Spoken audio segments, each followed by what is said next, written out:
This is my homemade wood boiler, the second one I've made. I've been using them for over 30 years now. It's just a big cylinder inside another cylinder. The water jacket is here. It's 4 foot long, but the key to clean, efficient operation is to not just put 4 foot long pieces of wood in there, because then it'll smolder, it'll smoke.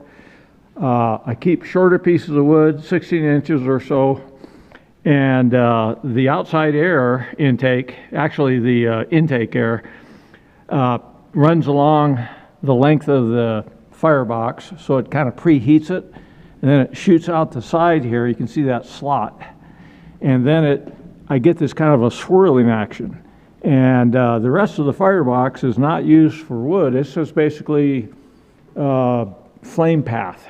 So I get good heat exchange.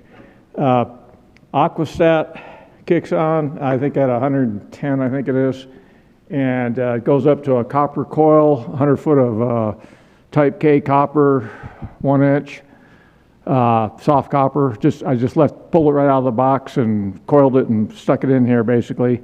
That's a 200-gallon stainless steel tank inside that insulated enclosure. And another Aquastat here turns on these two pumps here, and I can shoot that hot water over to my house where I have radiant floor heat. It's about 80 foot away, underground insulated piping, of course. Or I can use it in my shop here and heat the shop, or I can do it both.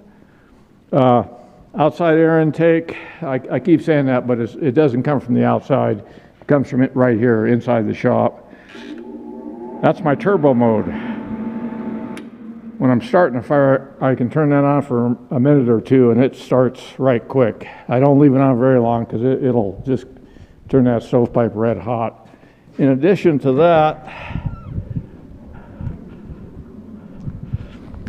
I've got 6 4x8 solar thermal panels there. Glycol system. They're making hot water today.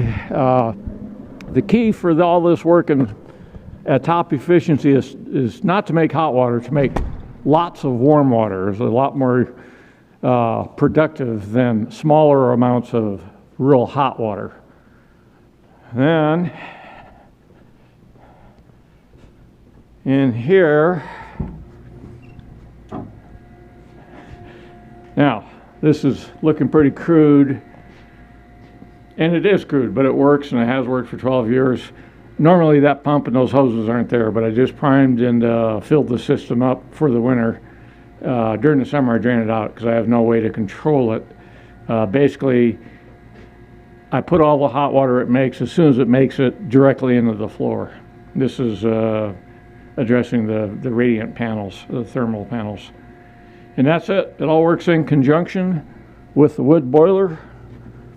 And it has for some years. I'm way beyond the test phase.